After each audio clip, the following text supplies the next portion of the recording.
opening statement about this past weekend for the Lady Jacks. You know, it was great to be at home. Great to have nice crowds in Shelton Gym all 3 days. And we did our part by playing high-level volleyball, and it was nice to see the team put good matches together back to back to back. Definitely. So, because of us hosting and winning all of our games, we got 3 people on the all-tournament team, including Kai, who was named MVP, and you got Bella Ortiz, who is a staple on all tournament teams, and Molly Cravens, the freshman, getting her first appearance on an all tournament team. Just talk about those 3 and their performance this weekend. Yeah, those 3 did a phenomenal job offensively. You know, we've known it's really important for us to get our middles going, and we were able to do that. We were able to get our middles a lot of balls. Certainly that there's a setting piece that has a lot to do with that. There's also a passing and a defensive piece that has a lot to do with that. So it's really a team effort when we're able to get a lot of balls to our middles, but we did, and they were able to respond. And just, you know, Kai had a phenomenal week, not just as an attacker, but as a blocker. She stayed out of the net, which we were super excited about. And no, it was just a really good all-around team performance this weekend. You talk about the setting and the defense, specifically the setting. With Jaden Flynn, we saw her get 10th all-time in career assists at SFA, looking to move up the leaderboard. Talk about Jaden's performance and specifically, and then seeing Cambry and Sophia, we've seen them switch out as well, so talk about your setters. Yeah, Jaden, you know, Jaden certainly leads the way in that group. She does it all. I mean, she's got a great serve. She makes great decisions and locates well. All the things you want in a setter, and she plays really good defense. With the 2 younger setters, they have very different strengths and weaknesses. So depending on what we need each night, what each opponent is requiring of us, then that kind of determines which one of them gets the nod. But they're, you know, they're both moving in the right direction, and they've got a great role model of what it is we want in Jaden Flynn. You talk about all the successes that happened this weekend and the timing of it coming after the Tulsa Invitational. Huge for you guys. I mean, you could probably say like X, Y, and Z about how huge it is before conference play, but just how ideal of the time, like you just preface in your own words, how ideal the timing was to have the ideal performances that you did see from everybody as now we are in the full sprint of conference. Well, you know, it was one of those, and I told the team that it's time. We've been playing really good spurts of volleyball, but not, then we'd have spurts of what in the world was that, and it's like, our ceiling is really, really high, but we hadn't seen the consistency piece. So to come out and, you know, there were very few times over the course of the entire weekend that we weren't taking care of business on our side.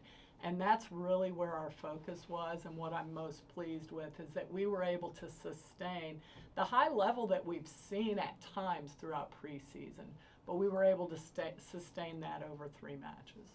So now we are back into Southland Conference play, Yep. Something that you're familiar with during your time here at SFA, hosting A&M Corpus Christi, and then going on the road to a familiar foe that was in the WAC with us in UTRGV. So talk about those 2 matchups.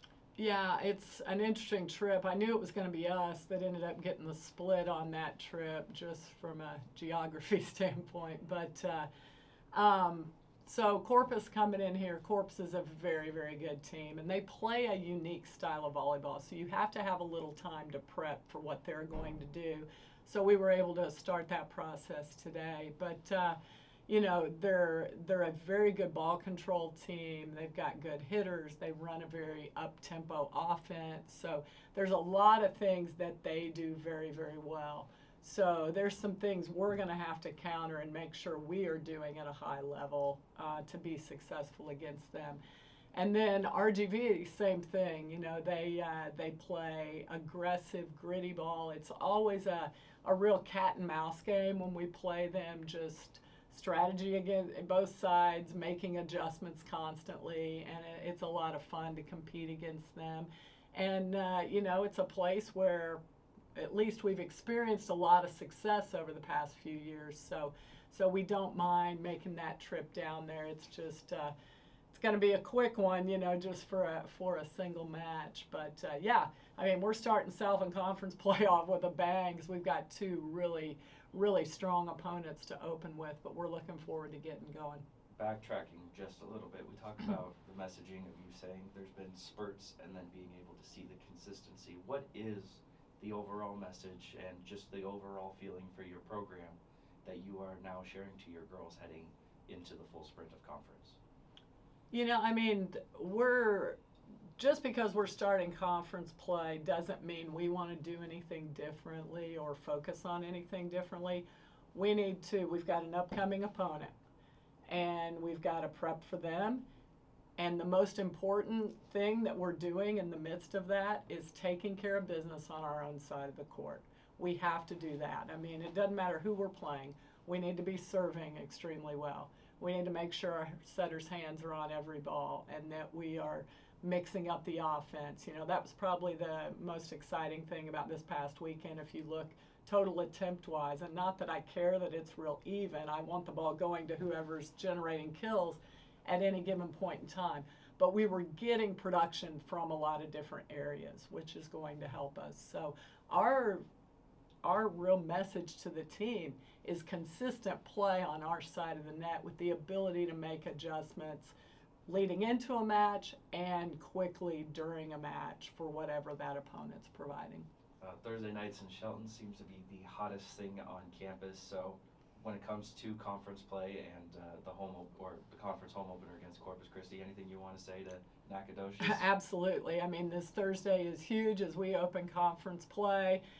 There's still, even though we haven't played, I guess we played the first year in a non-conference match against Corpus. So the past 2 years, we have not played them, but there's still a tremendous rivalry between these two programs. So we're going to need everybody to come out. We're going to need those extra 2 to 3 points per set that the crowd brings, and we need them to feel extremely uncomfortable. So Jack Nation, Thursday night, 6 o'clock, Shelton Gym, definitely the place to be.